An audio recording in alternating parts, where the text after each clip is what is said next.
Hello guys, पहली car है मुझे पहिरें व्लॉग में। दोस्तों केतिरा ई माण्हू चवनि था मां हिकु बंदर आहियां, व्लॉगिंग नथो करे सघां, पर यार मूंखे उन ॻाल्हि जो को बि फ़र्क़ु नथो पवे। जीअं मुंहिंजो नालो आहे मामू मोॾो ऐं मां हिकु ट्रैवलर आहियां ऐं अॼु मां खे वठी हलण वारो आहियां हिकु न्यू मॉल ॾे। हाणे आख़िरकार असां पहुची चुका आहियूं न्यू मॉल जे ॿाहिरियां। चलो हलूं हाणे अंदरि। गाइस, सिक्योरिटी त असांजी हिफ़ाज़त लाइ आहे, थोरो वक़्तु लॻे थो पर ज़रूरी आहे। अदा मूं लाइ हिकु केसर बनाना शेक आइसक्रीम सां वठी अचु ऐं हा, थोरो जल्दी अचण जी कोशिश कर। Okay sir. वाओ गाइस, ही शेक त तमामु सुठो आहे।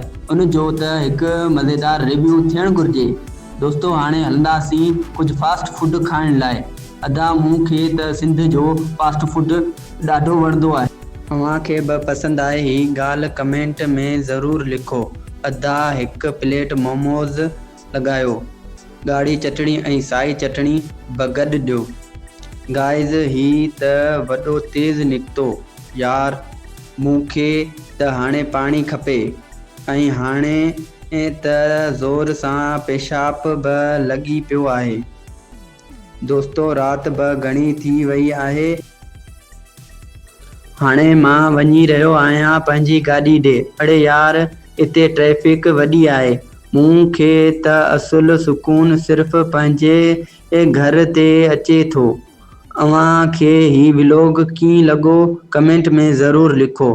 गाइस, हाणे मूंखे वीडियो एडिट करणी आहे, तंहिं करे बाय।